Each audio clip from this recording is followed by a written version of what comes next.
Актуальныя праблемы сучаснасці, гісторыя, культура, родная мова і мастацкае слова. Пра гэта і не толькі пісьменнік і публіцыст Навум Гальперовіч гутарыць з вядомымі людзьмі краіны. Вітаю вас, сябры, і перш чым прадставіць сённяшняга госця, паэта і перакладчыка Андрэя Цяўлоўскага, я хочу запытацца ў вас, што такое зондавая электраметрыя і даследаванне на аснове метада Кельвіна-Зісмана. Я думаю, што вы скажаце, якое гэта мае дачыненне да літаратуры і да паэзіі. А самае прамое, бо Андрэй Канстанцінович якраз займаецца ў сваёй непасрэднай працы вось гэтымі праблемамі. Андрэй Цяўлоўскі, паэт-перакладчык, нарадзіўся ў Мінску. У 1999 годзе скончыў Беларускі нацыянальны тэхнічны універсітэт, пасля чаго працаваў інжынерам-метролагам у гарадской клінічнай бальніцы хуткай дапамогі горада Мінска. Абараніў кандыдацкую дысертацыю і падрыхтаваў доктарскую. Мае каля 200 навуковых публікацый. З 2004 года працуе дацэнтам кафедры інфармацыйна-выміральнай тэхнікі і тэхналогіі БНТУ. Там жа кіруе літаратурным аб'яднаннем «Поле-стих». З'яўляецца стыпендыятам спецыяльнага фонда прэзідэнта Рэспублікі Беларусь па падтрымцы таленавітай моладзі. Піша сам і перакладае паэзію і прозу іншых аўтараў. Андрэй Канстанцінович, ваша такая цытата: «Няма строгага падзелу злева фізікі, справа лірыкі, і ніяк яны не перасякаюцца». Вы абвяргаеце такую тэзу, што ніяк яны не перасякаюцца, так? Я не бачу ніякага супрацьстаяння паміж фізікамі і лірыкамі, бо гэта проста розныя грані аднаго і таго ж, адной той жа творчасці, я б сказаў, усё ж такі. Фізіка ва многім творчасць, таксама як і літаратура, і мастацтва, вядома, таксама выконвае нейкія фізічныя законы, падчыняецца ім, падпарадкоўваецца. А вось ўсё-такі ж, што такое зондавая электраметрыя і даследаванне на аснове метада Кельвіна-Зісмана? Папулярна можна растлумачыць, што гэта такое? Ну, вядома, як кажуць, калі вучоны не можа патлумачыць, чым ён займаецца, ты гэтым не варта займацца. Ну што ж, гэта спосаб, каб выявіць нябачныя воку асаблівасці, дэфекты розных паверхняў, адчуць гэтыя мікранедарэчнасці, паказаць, дзе будзе брак, дзе будзе добры вынік на дэталі. Таксама ўбачыць па гэтых вельмі невялічкіх зменах электрычнага стану паверхні, скажам, будучую карозію, будучыя нейкія расколіны, нейкія моманты, якія могуць прывесці да выхаду дэталі са строю. Вельмі цікавая з навуковага і фізічнага погляду такая справа убачыць тое, што не бачуць іншыя. Ну, вось такі славуты выраз алгебрай павяраць гармонію. Як бы вы растлумачылі, што гэта такое? Ведаеце, я б сказаў так, што тут трохі ў бок. Матэматыка таксама адносіцца не столькі да навук, сколькі да мастацтва, да языкоў. Матэматыка – гэта язык апісання сусвету. І тое, што падпарадкоўваецца матэматычным заканамернасцям, звычайна ўспрымаецца як нешта прыгожае. Ось, скажем, як у вершах парадак чаргавання націскных і ненаціскных складаў, парадак чаргавання літар у рыфмах, нават даўжыня радкоў, яна вельмі добра можа быць апісана матэматычнымі формуламі. І, дарэчы, вершы, якія гучаць мілагучна, яны якраз гэтай матэматычнай гармоніі падпарадкоўваюцца. І, дарэчы, вось я даволі шмат зараз працую з маладымі аўтарамі ў нашым літаратурным аб'яднанні БНТУ. Вельмі такая частая памылка у маладых аўтараў, калі яны кладуць словы, не гледзячы, як там выраўніваюцца па даўжыне нават радкі. Ось я кажу, вось вы нават паглядзіце, не як паэт, я ведаю, у вас натхненне, у вас ось зараз ідуць гэтыя вобразы, ты записываешь свой образ на паперу так, як ён табе прыйшоў у галаву. А вось у цябе один радок лезе амаль да конца ліста, один на два слова, а цяпер падлічы, колькі ў цябе там, колькі там. А цяпер звернемся да матэматыкі, наколькі могуць адрознівацца гэтыя радкі, каб гучала мілагучна. Вось паглядзі, скажем, у Богдановича, у Пушкіна, ну, гледзячы на якой мове пішуць, якія ў іх радкі, якія ў іх рыфмы. Не, яны не матэматыкі, але яны адчуваюць гэтую гармонію. Ну, а калі ты толькі пачынаеш, ты яшчэ гэтую гармонію не ўпітаў, ты можаш выкарыстацца і матэматычнымі падлікамі, палічы, колькі ў цябе складоў, колькі ў цябе радкоў, дзе яны рыфмуюцца, дзе не, колькі літар у цябе аднолькавых рыфмуецца, не аднолькавых рыфмуецца. Вы, калі пачалі пісаць, як вы пачалі разумець вот жаданне напісаць верш? Я б сказаў, што я сам пісаць пачаў даволі позна, ўжо калі скончыў вуз, пайшоў на працу, вось тут ўжо казалі, што я пачаў працаваць у бальніцы хуткай медыцынскай дапамогі інжынерам-метролагам.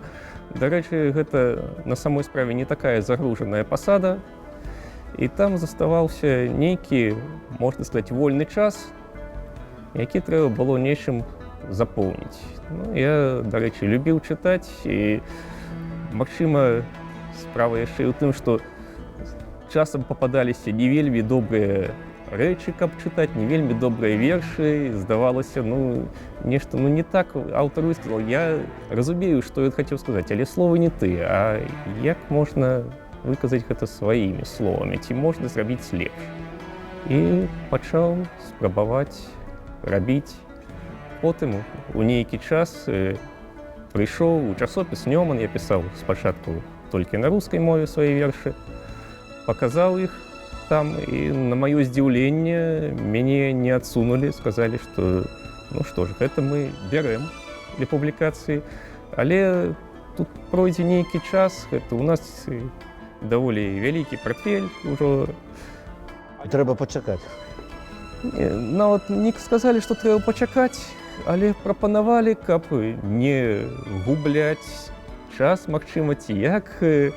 Кажуць, а не хочаце пакуль што, каб хутчэй выйшла, заняцца перакладамі? А вы самі зараз чаму перавагу аддаеце уласнай творчасці ці перакладам? Зараз атрымліваецца так, што больш я працую з перакладамі. Пераклад, асабліва паэтычны пераклад, стварае, ну, у адным сэнсе новы твор, новы верш. У другім ён проста дазваляе, канешне, калі перакладчык на гэта здольны, перадаць і тое, што аўтар сказаў, і тое, што ён не сказаў, але меў на ўвазе, і тое, што адчуваецца проста ў музыкі гэтага вершу.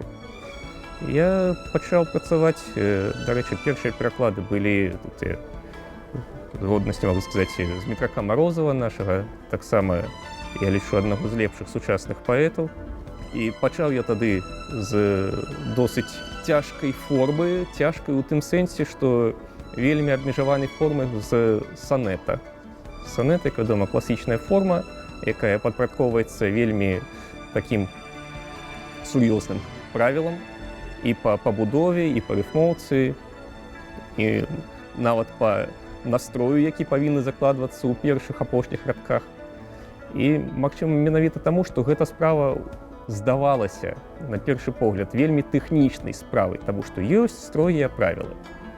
Першы радок павінны рыфмавацца з чацвёртым, пяты з шостым і гэтак далей. І ніяк інакш. Нават пры перакладзе на родасную мову, і нават найбольш пры перакладзе на родасную мову. Сутыкаешся з тым, што словы, якія гучаць падобна, нясуць розны змест, розны настрой нават. І атрымліваецца так, што каб перадаць тое, што аўтар адчуў, можа не сказаў, але адчуў на іншай мове, каб перадаць і тое, што ён простай мовай сказаў, і тое, што за ёй хаваецца, трэба часам у некаторых радках нават змяніць нават усе словы, але змяніць так, каб думка і пачуццё засталіся тымі же, што і ў арыгінале, і каб аўтар потым сказаў: гэта мой верш. Дарэчы, вось мне найлепшая адзнака, калі я люблю, калі аўтары, я все ж таки пераважаю працаваць з сучаснымі аўтарамі, з кім я магу пагаварыць, кажуць: о, гэта я напісаў, гэта як я пісаў бы на рускай. Тут няма перакладчыка. І гэта для перакладчыка, напэўна, найлепшае, калі перакладчыка нават і не бачна.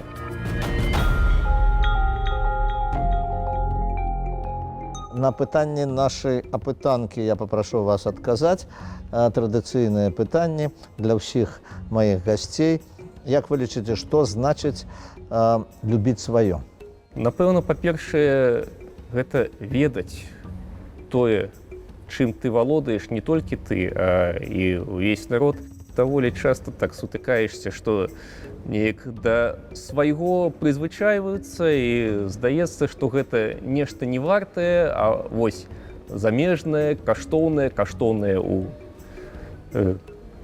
такім матэрыяльным сэнсе нечым лепш. Але вялікі скарб з нашай літаратуры, наша мова. Я люблю перакладаць на беларускую, таму што яна адна з самых мілагучных моў у свеце. Все ж таки, калі нават матэматыкай палічыць, колькі у нас ось у стандартным беларускім тэксце галосных літараў, якія пяюцца, і колькі зычных, так мы ўбачым, што суадносіны у перавагу пяючых галосных літараў у нас адны з найвялікшых сярод усіх моў. Беларускія вершы будуць спеўныя, нават калі ты перакладаеш іх з нейкай мовы, дзе пець неяк не прынята. Каб была ў вас такая магчымасць, з кім бы з выбітных гістарычных асоб вы б хацелі сустрэцца і пагаварыць? Зараз я працую над новым перакладам новай зямлі Якова Коласа. І вельмі хацеў бы сустрэцца з аўтарам, пагаварыць з ім, пагаварыць пра асаблівасці напісання гэтай паэмы, праясніць для сябе нейкія стасункі. Ну і, як вы казалі, калі перакладчык працуе над вершам, ён трохі пераўсабляецца ў аўтара. А вось 3 месцы ў Беларусі, на ваш погляд, у якіх варта пабываць кожнаму?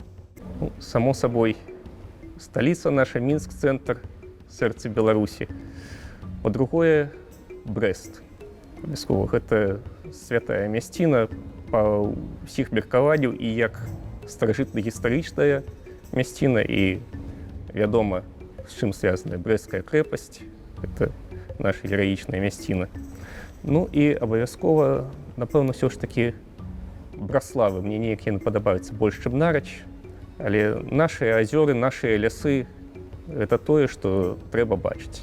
Ну, вось вы сказалі, што працуеце над перакладам новай зямлі, значыць, яна у вас на стале рабочым. А вось якія яшчэ кнігі беларускіх пісьменнікаў вы сёння чытаеце і каго б параілі пачытаць нашым тэлегледачам? З сучасных, перш за ўсё, выдатны наш паэт Міхась Башлакоў. Вельмі такія мілагучныя, вельмі лірычныя ягоныя вершы. Таксама ўжо прыгаданы Змітрок Марозаў. Гэта іншыя кшталту вершы, больш грамадзянскія, хаця і вельмі лірычныя таксама. Ну і зразумела, нашу класіку. Дарэчы, я, напэўна, толькі зараз прачытаў сапраўды так, як трэба новую зямлю. Гэта, я скажу, вельмі сучасны твор, там вельмі шмат чаго сугучна і сённяшнім дням.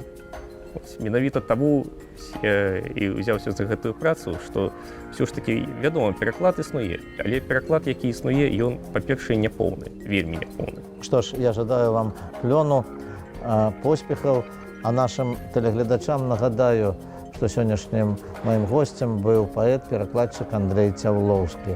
Усяго найлепшага, да пабачэння, да сустрэчы.